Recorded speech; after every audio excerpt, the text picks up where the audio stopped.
नमस्कार।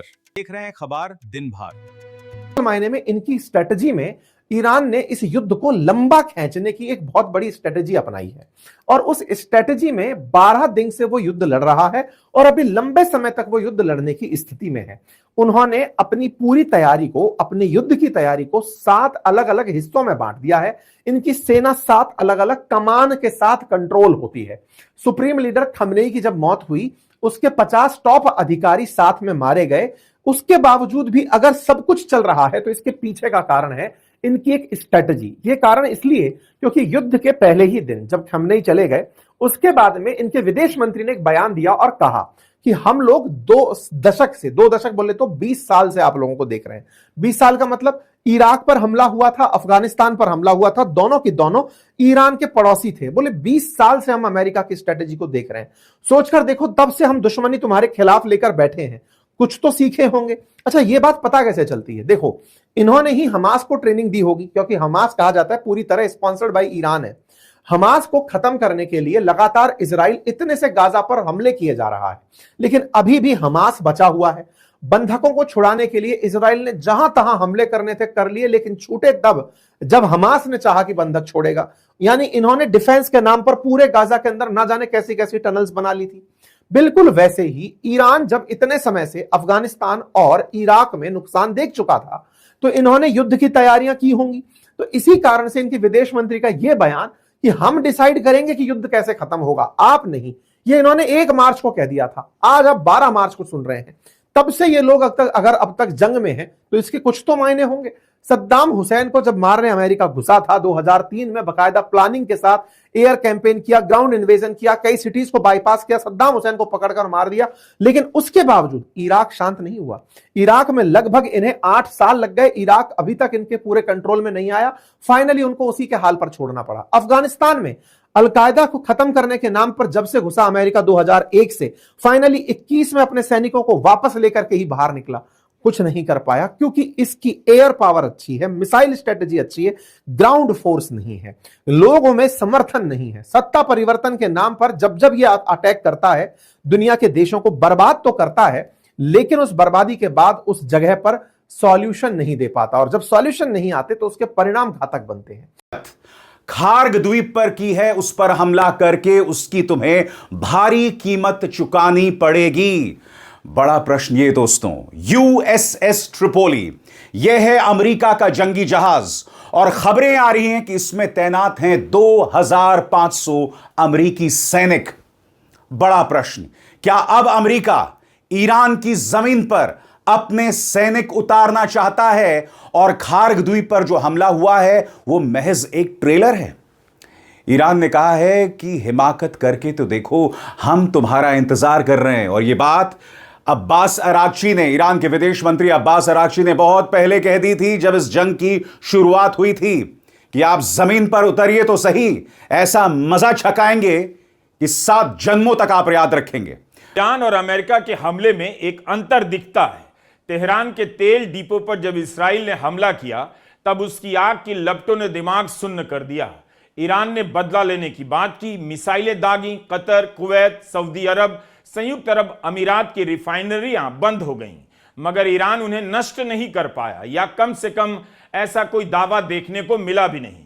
इसराइल में Haifa, UAE में अल रुवैस रिफाइनरी पर हमला हुआ, लेकिन ये उस स्तर के हमले नहीं थे जैसे तेहरान के तेल डिपो पर हुए।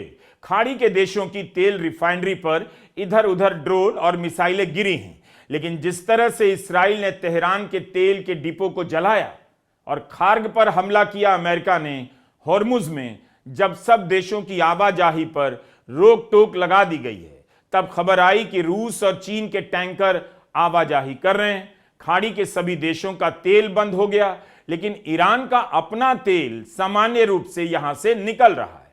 जिस तरह से अमेरिका ईरान का मुकम्मल नुकसान कर रहा है, लगता है टारगेट करने की क्षमता उसकी बेहतर है। अमेरिका के रक्षा सचिव हेक्सेथ के बयान पर लोग हंस पड़े, कह रहे हैं स्ट्रेट ऑफ होर्मुज जहाजों के लिए खुला हुआ है, लेकिन समस्या केवल इतनी है कि ईरान जहाजों पर हमला कर रहा है। जाहिर सी बात है, हमला कर रहा है तभी तो जहाज नहीं जा रहे। समंदर में दरवाजा तो नहीं लगा कि ईरान ने ताला बंद कर दिया। अमेरिका का बड़बोलापन अलग ही स्तर का है। इम्प्लीमेंट करने की स्थिति तो होगी ही, और शायद यही वजह है कि पहले ही दिन यह खबर आई कि आयतुल्ला अली खामनई मारे गए, क्योंकि उनके तमाम मूवमेंट्स की पूरी जानकारी मोसाद के पास थी। सीआईए उस पर काम कर रही थी, पेंटागन उस पर नजर रखे हुआ था, अमेरिकी सेना लगातार निशाने पर लेने को तैयार थी। लेकिन उसके बाद क्या हुआ? क्या वाकई खामनई के बाद की परिस्थितियों को लेकर सीआईए और मोसाद के पास कोई जानकारी नहीं? अमेरिकी सेना भी जिन मिसाइलों के आसरे ईरान को निशाने पर ले रही है, उससे ईरान हारेगा नहीं। और इन परिस्थितियों के बीच पहली बार जो इस्लामिक रेवोल्यूशनरी गार्ड कॉर्प्स यानी आईआरजीसी है, उनके कमांडरों के बारे में भी कोई जानकारी न मोसाद के पास है न सीआईए के पास है। तो क्या इसीलिए एक झटके में इनाम का ऐलान कर दिया गया और कहा गया कि जो भी जानकारी देगा उसको करोड़ों डॉलर दिए जाएंगे? जी नहीं, सवाल यह नहीं है। पहली बार सवाल यह है कि दरअसल आईआरजीसी यानी इस्लामिक रेवोल्यूशनरी गार्ड्स के पास वो कौन सी प्लानिंग है जो हर क्षण बदलती है। उसके काम करने के अपने तरीके ईरान के भीतर किस सिस्टम के तहत चलते हैं। और एक झटके में जब ईरान के आइलैंड को अमेरिका ने निशाने पर ले लिया, उसके 12 घंटों के भीतर आबू धाबी में अल धावरा एयरबेस को निशाना बना लिया गया। बहरीन में शेख ईसा एयरबेस को निशाना बना लिया गया। इराक में अमेरिकी दूतावास को निशाने पर ले लिया गया। अमेरिका के कई विमान इस दौर में ध्वस्त हो गए। और इन परिस्थितियों में क्या वाकई कोई जानकारी इजराइल या अमेरिका के पास, या फिर आईआरजीसी के जो काम करने का तरीका है, उसमें जो नया प्रस्ताव उसने अपने तौर पर रखा है, वो इसलिए चौंकाने वाला है कि कोई भी युद्ध किसी भी दुश्मन देश के जरिए भरपाई करके खत्म नहीं होता है। लेकिन आईआरजीसी का प्रस्ताव है, जब तक भरपाई नहीं होगी, यानी जो खर्च ईरान ने किया है उसकी भरपाई नहीं होगी, और उसका मतलब यह है कि जो जो इंफ्रास्ट्रक्चर निशाने पर लिए जा रहे हैं उसकी भरपाई नहीं होगी, तब तक युद्ध खत्म नहीं होगा। 4 थार्ड मिसाइल सिस्टम्स को नुकसान पहुंचाया है, 4 को। हालांकि ईरान तो यह दावा कर रहा है कि उन्हें तबाह कर दिया गया है। फिलहाल वो थार्ड मिसाइल डिफेंस सिस्टम्स जो हैं वो ऑपरेशनल नहीं हैं, उन्हें नुकसान पहुंचा है और अमेरिका उसकी मरम्मत कर रहा है। और नुकसान कितना मैंने आपको बताया, $2 अरब। आगे, हालांकि नुकसान की पूरी सीमा अभी साफ नहीं है, लेकिन कई मीडिया संस्थानों द्वारा विश्लेषित सैटेलाइट तस्वीरों से यह पुष्टि हो गई है कि इन जगहों पर कम से कम 4 AN/TPY-2 रडार हिट हुए हैं। कतर के अल उदीद एयरबेस पर लगा अमेरिका का AN/FPS-132 अर्ली वार्निंग रडार, जिसकी कीमत करीब $1.1 अरब है, 28 फरवरी को ईरानी मिसाइल से हुए जवाबी हमले के दौरान निशाना बना। कतर के अधिकारियों ने भी पुष्टि की कि यह रडार डैमेज हुआ है। आपकी स्क्रीन पर दोस्तों यह है AN/FPS-132 early warning radar system, और इससे भी नुकसान हुआ है। और यहां पर कितना नुकसान हुआ है, $1.1 अरब। नुकसान $3.1 अरब टोटल नुकसान।